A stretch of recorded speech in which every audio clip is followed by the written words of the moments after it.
Are you a healthcare professional looking for a trusted concussion resource? Then you've come to the right place. From her New York City studios, welcome to Concussion Corner with your host, Dr. Jessica Schwartz. And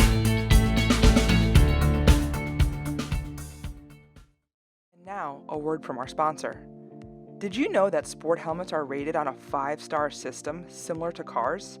And the safest helmets have nothing to do with price, brand, or availability? Since 2011, Virginia Tech researchers have been providing unbiased helmet ratings that allow consumers to make informed decisions when purchasing helmets. The helmet ratings are the culmination of over a decade of research identifying which helmets best reduce concussion risk. This work is done as part of Virginia Tech's service mission and is 100% independent of any funding or influence from helmet manufacturers. Our mission at Concussion Corner is to expose you, the listener, to trusted spaces in the concussion arena that translate to clinic next day. Please visit the Virginia Tech Helmet Lab website in our show notes or at bit.ly/Virginia Tech Helmets and spread the word to aid in lowering concussion risk in your community. Thank you for tuning in, and let's begin the show. Welcome to the Concussion Corner podcast. My name is Dr. Jessica Schwartz, and I'm thrilled to have Dr. Helena Esmonde with us today. Dr. Esmonde is a board-certified neurological doctor of physical therapy and has been treating patients with dizziness, vertigo, and imbalance for 15 years and passed the Emory Vestibular Competency Exam in 2015. She became certified to treat cervicogenic dizziness in 2016 and achieved board-certified neurologic clinical specialist designation in 2018. Dr. Esmonde has taught continuing education courses on concussion, BPPV, balance assessment, and visual vertigo treatment, serving as a teaching assistant at the University of the Sciences in Philadelphia, and regularly presents at the Balance Center rounds at the Hospital of University of Pennsylvania. Dr. Esmonde also co-founder of Vestibular First with husband Patrick Esmonde, a company that makes affordable FDA-cleared Insight infrared video goggles, as well as vestibular education tools for rehabilitation professionals, educators, and students. Helena, welcome to the Concussion Corner podcast. Thank you. It's such a pleasure to be on with you. It's I'm so happy to have you on, and we're going to give a shout out to Dr. Karen Scott down in Florida in Tampa for introducing us directly. I know we've known of each other and we finally got to meet. So, thank you, Karen. Definitely. Karen's awesome. How did you get to know Karen? I know that you guys have known each other for quite a while. Yeah. So when we were just baby company, we had our research goggles at the International Vestibular Conference, and she came to our booth and was interested, as she's always eager to see improvements in vestibular care for sure.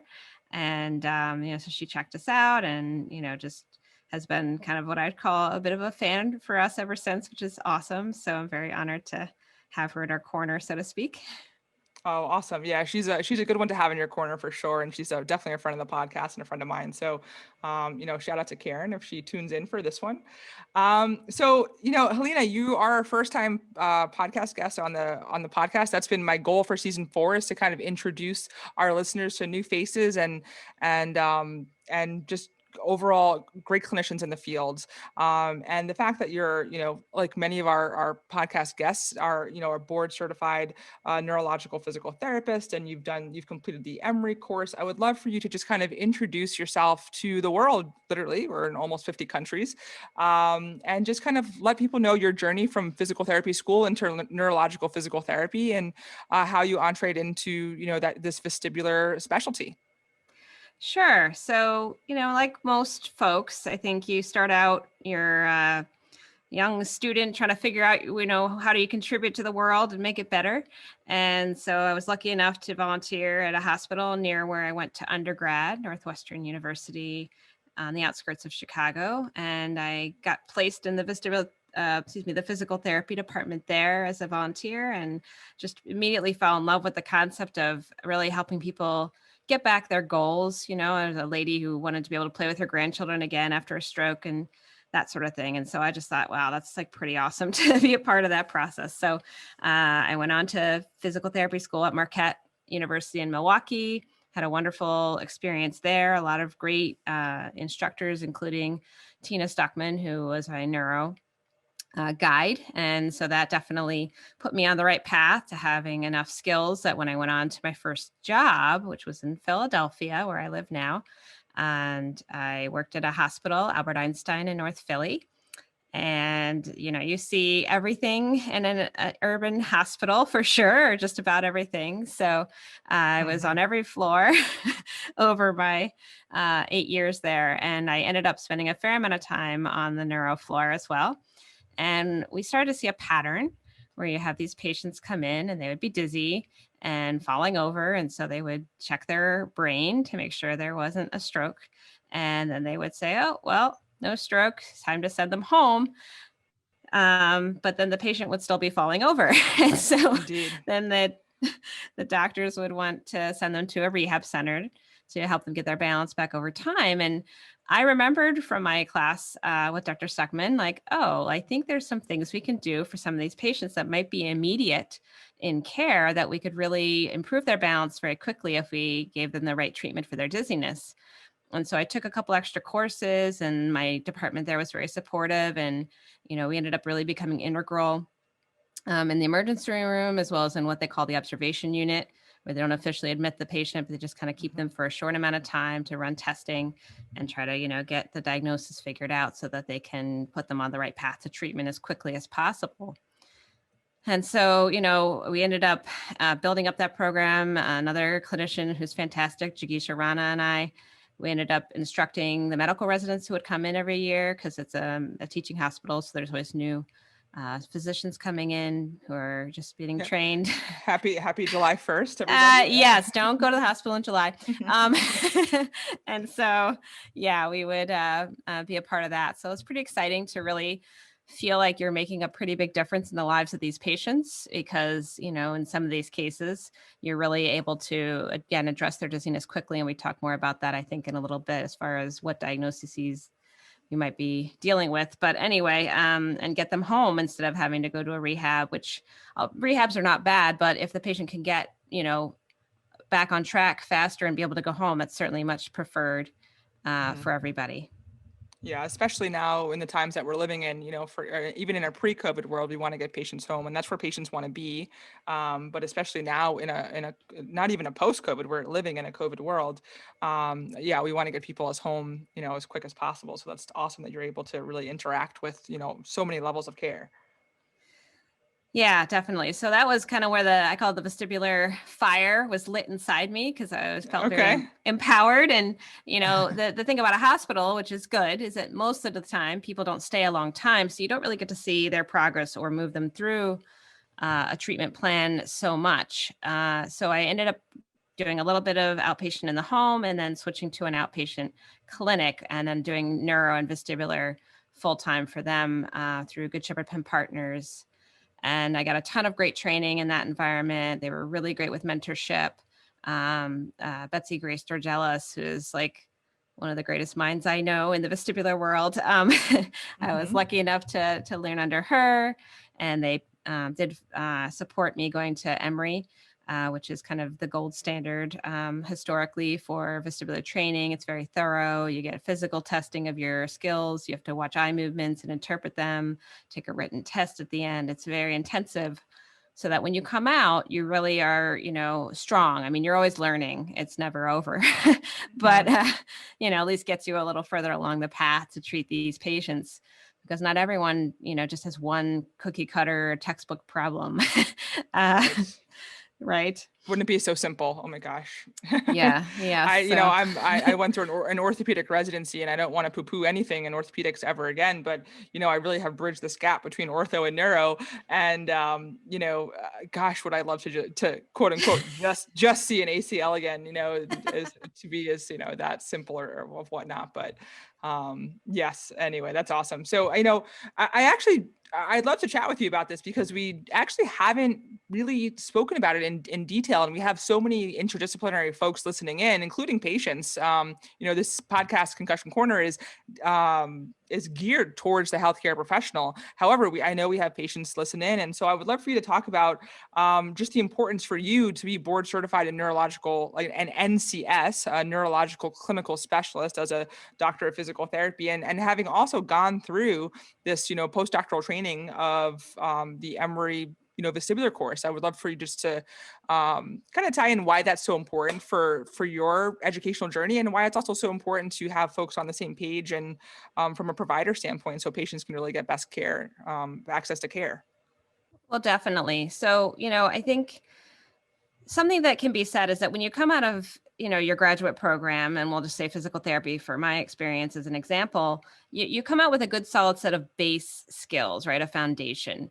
But they even tell you in school, like, yeah, if you want to, kind of get more depth into this area or that area, you need to take more courses and specialize. So I think that's really encouraged. And I that's a good thing, because it also helps you to keep up, with the literature, and something you learned in the school might become, obsolete within even a few months. So you really do want to kind of stay on top of that. And I think something that's great about the neurologic clinical specialty route, and there's two main ways that I know of to do that. One is to do a residency where you actually get really an immersive experience. And usually they, allow you to experience different settings. So hospital, rehab, and outpatient as well. And in that specialty, whether it's orthopedics or neuro, in my case, so you really want to have that breadth that you're going to see patients with a variety of diagnoses over time. And, it's kind of accelerated in that year residency. That is not the route that I took, although I think it's a great route, because that wasn't my career path. I was kind of that first, couple years is just, okay, don't get fired, like imposter syndrome situation. Yes, don't hurt anyone, especially in the hospital setting, is always a real fear. And so I wasn't even thinking about like what I would call specialization at that point. I was just immersed, but in a good way. I got so much experience because you're just in there, 8 to 10 patients a day after day. You start to, hopefully identify patterns and say, okay, I'm seeing this. And what is the literature saying? We had a very supportive learning environment. So we're doing journal clubs and talking about, different strategies. And so, I think that was like a good first job for me because of the breadth. I'm seeing, everything from what you'd call the simple, oh, they just fractured their ankle, to, oh, yep, this person, was in a car accident, they've had a brain injury, they had to amputate some part of one limb. Like, it's just a lot going on, to have to try to strategize and, problem solve to get them to the point where, they are going to switch to another level of care, which would be usually a rehab setting. So you just kind of get to see that continuity of care, and then you'll see them unfortunately sometimes come back, because of medical complications. And so you get to know certain patients, unfortunately for them, a little better because they have a more bumpy or fortunately course. Or fortunately. Well, they're getting good care for sure. Yeah. But, I would much rather see the same physio, that at least I have a relationship and rapport with, so that I feel that I'm in trusted hands. And we know that a lot of these injuries or neurological deficits, have a recurring factor to them. So who better than to see the same physio that you've, built rapport with? You're absolutely 100% right. I think it's just, this kind of magical wand world that I occasionally dream of. It's like, oh, you would just have a patient have an injury and they would get better and better and better and better. And it would be just nice, smooth, upward trajectory. But the reality of life, I accept it as being what it is, which is it's often bumpy and roller coaster type picture in my head of, kind of ups and downs for the patient. And I think, the best outcomes always come from, their commitment to say, I'm going to keep trying. And then a supportive network, which can be certainly in part really excellent physical therapists. So no question that, I want to be a part of that process for as many people as I can in my lifetime. And, it's not just me though, too. And I think that's part of it, is being able to recognize that, wow, who can I connect you with to help you? And so, if we can continue to do that as healthcare providers, we're doing good, for our patients. Indeed, 1000%. So again, so you're like, now we've kind of set you up for success here, right? On the podcast, we know that you're a board certified neurological clinical specialist. You've been building rapport with your patients for almost 20 years. And you also gone through the Emory vestibular course, which we know is the gold standard. And there's other things going to be coming out, which we can talk about throughout the podcast, that are out there that are, we can talk about later. But then let's talk about concussion. That's why we're here, Concussion Corner. In your career, what have you seen in terms of common patient presentation with your concussion patients that you've been treating for the last 15 years? Whether that was, 15 years ago, we may have not have even realized they were concussion patients. I know it's been a big buzzword the last 10 years and especially 5. But what are you seeing, commonly in your practice with your patient presentation? Yeah, I mean, I always joke a little bit that the lucky therapists are the ones who get the concussion patients when the patient is only out from their concussion by a couple months. But the ones that I see most often, unfortunately, in the fact that the patient's been suffering, are ones that have had symptoms often for quite a few years. And so I think, something that strikes me with concussion, there's a nice model out of University of Pittsburgh, and they have this kind of look at the different areas that tend to be affected in concussion. So we have to worry about the neck. We have to worry about the eye movement system or the ocular motor system. You have to worry about their vestibular system. That's kind of our inner ear balance system. But again, these things all have projections going up into the brain and trying to work together, and they're supposed to communicate. And sometimes that's not happening, at least not as well as we would like. We have to worry about mood and anxiety. I think people tend to think of mood and anxiety as like something we have control over.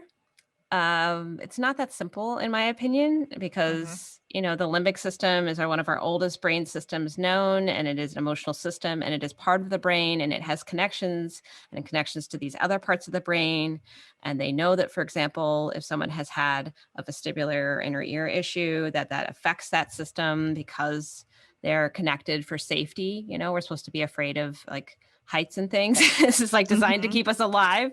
But unfortunately, that means that when there's something wrong with, say, our inner ear, sometimes we'll feel more anxiety just by that being there. And so I think acknowledging that, mood and anxiety is part of our brain. And so if we've had a brain injury, that might be, something to try to address as well to help that part of the brain, so to speak, heal, or those connections, right? Yeah, and especially if folks are just hearing that term for the first time, if you've never heard of the limbic system or limbic brain, that we often call that the lizard brain. And I highly recommend that, and it's our oldest, most primitive part of our brain. And I highly recommend reading books on EQ and emotional intelligence by Daniel Goleman, and everything from focus to EQ. I can please reach out if you want recommendations, but definitely tune in there, especially if you are a provider, because you're going to be a better clinician after reading these books. But really understanding how the brain works in so many levels outside of a medical aspect is a pretty neat thing to do. But anyway, I digress. No, it's a worthy digression. Another area we have to consider is kind of what we'll call activity tolerance, or kind of ability to kind of return to physical exercise. And that sometimes has to do with an effect that concussion can have on our autonomic system. Our autonomic system is our automatic pilot for our lungs and heart, and kind of getting our body to run functionally on a base level. So your heart rate is supposed to elevate when you exercise, for example, and it's not supposed to be super high when you're at rest. And so, sometimes they have found that the autonomic nervous system has been affected by concussion. And then other times we'll have a secondary issue. So, for example, I have been really dizzy because of my vestibular system or my ocular motor system being affected by concussion. And now I haven't exercised for X amount of time. And that affects what they call tone, or the activity level of your autonomic system. And so now, you know what I mean? So it's like all this kind of intertwined, and neck is the same way. Sometimes the neck wasn't injured initially with concussion, but now it's stiff from kind of avoiding movement because I don't want to make myself dizzy. So, as a clinician, it is our job to try to look at the big picture, as I like to think of it, and to look at these different pieces and say, okay, or do we have issues in all of these areas, some of these areas? What's kind of the high priority here?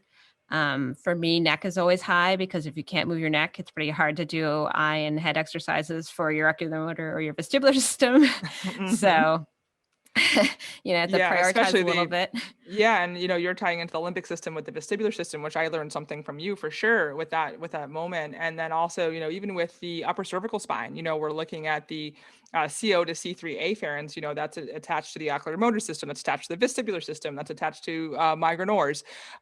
So we are so mindful of all of the clinical trajectories of concussion, how all of the systems, really work 360. You can't just have a tunnel vision view with a concussion patient. And we know that concussion is synonymous with brain injury. And again, physical therapists, we've been treating that brain injury since day one in the trenches, as we just, turned 100 this year, actually in the last few months, here, at least in the States, from, being rehabilitation aides, literally treating brain injuries in the trenches. So it really makes me excited as a clinician, and also as a patient who has lived with persistent concussion symptoms since 2013. That we have folks like yourself that are so highly trained in neurological rehabilitation, quite frankly, and understanding the 360 and the tunnel vision components of a concussive injury, and really understanding how to also work with an interdisciplinary team. So it's very neat to see someone like yourself. And a big teaching point that I make when I teach is that we have to understand what we're looking at so we can understand what we're looking for. And, at the end of the day, if we can do, the number one thing we can do as rehabilitation providers for our patients is validate their symptom profile. And again, these patients do not have the subjective language. These concussion patients do not have the subjective language to express the what and how they feel. And I've said that countless times, and no matter where I go, that's my tagline. But again, these folks do not understand why they have visual motion sensitivity in a supermarket, why they are become fear avoidant of certain environments. And folks like myself and yourself really can hone in and diagnostically do these comprehensive targeted physical exams and validate this patient's symptom profile that they may or may not be able to subjectively express to you, but we can actually then tease that out. So it's very exciting to hear kind of the trajectory of how you have come so far in your career. Thank you. And I think just to kind of go off of what you're saying, I think that validation is key. And then I think, knowledge is power. There's no question. Mm-hmm. And so, when someone says, oh, okay, this is why, I might feel this way, just by the power of that, it sometimes reduces symptoms. And that's not magic. And it's not because they were imagining the symptoms. It's because the fear then can get reduced because there's an understanding that it's not a tumor. Like, you know what I mean? Like, as silly as that might sound, or that, that the brain is always available for change, meaning it's designed to be plastic. It's our neuroplasticity, right? So that's something, as a neurospecialist, again and again, like, yes, there are very devastating injuries and diseases out there that really can affect our neurologic system, but we can always push back. And I call it pushing against the tide, which maybe sounds like it's futile, but it's not. It's like, yeah, it's there and it's going to fluctuate. But what can we do today? What can we do in this moment? What can we do as the next best step? And I think if people are consistent that way, they do tend to see the most improvement. Indeed. And I want to actually talk about this because there's not a lot of folks that spoke about what you spoke about. And I think it's very, very important. The literature out there really talks about, so the old literature, which we know we've debunked, and actually the people who did that, Steve Brolio and Mike McRae and the 2002 NCAA study have actually debunked their own research, because again, you have to know what you're looking at so you know what you're looking for. When they had that old NCAA high school study where they talked about concussion resolving in 7 to 10 days. And that is in every piece of literature, within 5 to 10 years after that. And they actually just debunked that with the NCAA present Department of Defense Care Consortium research, which we've talked about plenty on this podcast. And if you want to refer, please, check out our Brian Hainline. Dr. Hainline, the chief medical officer of the NCAA, has been on a few times. So please, by all means, if you want to listen in on that to our listeners, tuning in. But I say that because Karen, Dr. Scott talks about this, and you talk about this, and I talk about this. And as someone who lives with persistent symptoms 7+ years out, you talked about seeing patients years after their concussion, the concussive injury. So again, we've had, folks like Dr. Giza on, and, has the brilliant articles talking about the neurophysiological cascade of concussion. And it is correct. The concussive injury lasts days to weeks to, the physiological component of the sodium channels and the whole nine. But then is it a concussion after? So speaking about, I would love for you to talk about, we have about 5 minutes left, and then I do want to talk about the importance of using goggles in treatment, and then also your invention, which is fantastic, in this podcast and the next, the part 2 of this podcast. But I'd love for you to talk about, you're seeing patients years out. What does that mean? Because I think a lot of therapists do not understand what that looks like and feels like. So we'll probably carry this over into part 2 of this podcast, but I would love for you to just comment on that, because again, most people are thinking about a concussive injury days to weeks, maybe a few months out. But what are you seeing years out?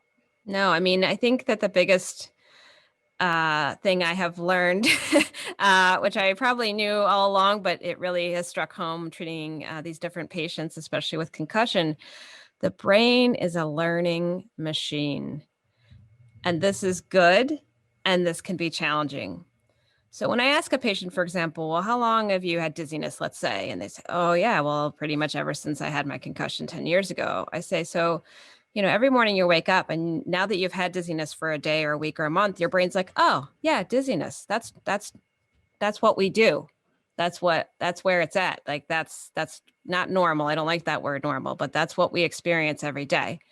And so now, even if kind of what we'll call the sources of dizziness, some tissue damage, we'll say, have kind of, gone through their processes of repair, that does not mean that the nerves have connected properly to say, okay, no more dizziness. Mm-hmm. And so, it's so critical, we do our objective exam, but even sometimes, it only draws out a couple things. It's not like 100 things. And it's like, well, shouldn't there be more wrong with the way I feel? No. Because we don't have a way to measure everything. And I'm comfortable with that. Not everybody is. I accept that the brain every brain is unique and individual, and it can learn anything. And so it can learn dizziness. And that's what I call it. There's other terms for it, 3PD and things like that. But ultimately, it's learned dizziness. And so is it because we need to work on coordinating eye movements better? Is it because we need to look at special prism lenses for you that nobody's ever checked if that would help you? Is it because, you need more care for your neck, that maybe just something specific that hadn't maybe been checked out or done? And you change over time. So, the way that you looked, quote unquote, presented, a week or a month from your concussion could be different than how you're presenting to me 5 years out. Mm-hmm. And so, yeah, I think just ultimately, like, we want to make sure that we're doing not just an assessment the first day, but I'm rechecking stuff a lot. Yeah. And we're going to carry over into, we have a few minutes left here. We're going to carry over the persistent year out patient into podcast episode 2. So we'll kind of leave people on the edge of their seat. If you're driving, please don't get on the edge of your seat or the edge of the treadmill, but you know what I'm saying? So, yeah. Let's talk about objective measures. Let's talk about the importance of the eyes. Like, literally, that we say the eyes are the windows to the soul. We know that 2/3 of the brain's pathway are devoted to vision. We know that the eyes are directly connected with the vestibular ocular motor system. So I would love for you to talk about objectively, in about a minute or so, the importance of you measuring using goggles to incorporate into your vestibular practice, and why that's so important, and then how you kind of came up with this idea and invention that you created over at Vestibular First. Sure. So, well, first of all, what I'll say is that every tool is just a tool. And so you certainly need to have the knowledge to interpret what you see. And, even though they have gotten better and better with different software and that kind of thing to help interpret, at the end of the day, it's clinician skill that's really key here. And so we look at a patient and we want to see their eyes in the dark. And that's what the infrared video goggles let us do, because infrared light is not visible to our eyes, but they allow the cameras that would see a deer in your backyard or whatever. It's a very similar type camera, a little different, but very close, inside these goggles. So you put them on the patient and you do some different testing positions to see what eye movements are provoked. And in room light, often those kind of abnormal eye movements in someone with a pathology like concussion would be suppressed. You wouldn't see them. And so it's really important to have that darkened environment and then a way to see those eye movements occurring. And then we can record those, review them with colleagues, and that can help lead us to understand better why a patient might be having certain symptoms and that sort of thing. So that's kind of the critical element as far as the function. The general idea of the technology has been around since the 1970s, but what we've done at my company is basically try to make them affordable, because what happened is I moved to advanced physical and aquatic therapy after I left Penn so I could go part-time for my kids. And they didn't have goggles. And my husband said, well, I'll build you some, because the other ones out there were $8,000 to $10,000 and my company couldn't afford that. So, and what does your husband do? He is, I tease him as jack of all trades, but he is an IT background. He's been an IT director at various capacities for years, and actually has a photography background as well, which has come in handy more than once. And you're literally like taking pictures of eyes. And he has a master's in a blended program through Penn, which was some business classes from Wharton, as well as engineering classes that are mostly, again, IT in focus. So he really understands data. He understands technology and the physical technology. And I'm just blessed to have him in my life, no doubt. We are like a perfect match in the sense of this company. So I was going to say, yeah. And it's so cool that, I mean, it's literally it's like a mom and pop, like it's a family owned, physical therapy owned business here. And the fact that you are solving the financial issue with which people is a real issue. I don't want to knock the old quad measuring tool. I'll leave the name out, but people were paying $100,000 and getting themselves in debt to measure quad strength or rotator cuff strength back in the 90s. Right. The fact that this is so accessible, I do love it. And I do want to talk more about the objective nature of it, how you got FDA approval and clearance for it. So we're going to do that in part 2. We're going to also continue talking about the persistent patients and BPPV and all of those 3 lovely canals we'll talk about in part 2 for our neuro nerds out there, or people who are just learning about the neurological vestibular system. But in the meantime, what's the best way for folks to reach out for you, to find you on social media, and how can folks reach out and say howdy? Absolutely. Well, of course, we're on Instagram and Facebook and Twitter, all at Vestibular First. Okay. And for those who don't know, my mother insists that I spell this out: VESTIBULAR,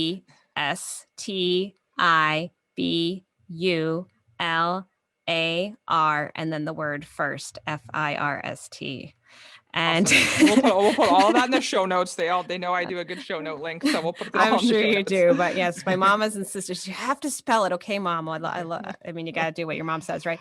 And then you can find us on our website, vestibularfirst.com. And then, of course, email me personally, Helena, which is the capital of Montana, but they say it wrong. They say Helena, at vestibularfirst.com. I have a letter out to them. They haven't replied. Anyway. That's awesome. Yeah, at least it's vestibular first and not like the Fukuda step test or something. Shout out to Lenora Herget on that. Yeah. That's her favorite. I think her favorite test. But yeah, so we'll put everything in the show notes for folks, and we're going to continue talking about these neurological conversations with you.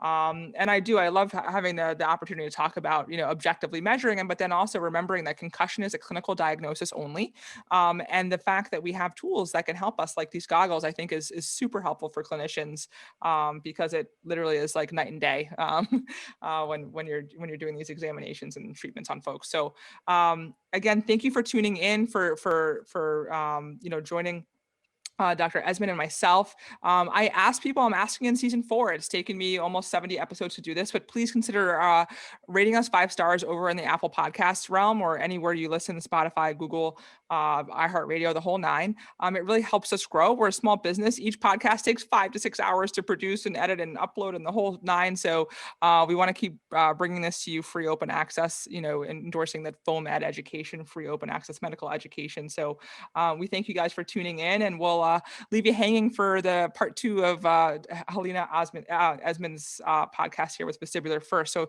Helena, thank you so much for coming on. My pleasure.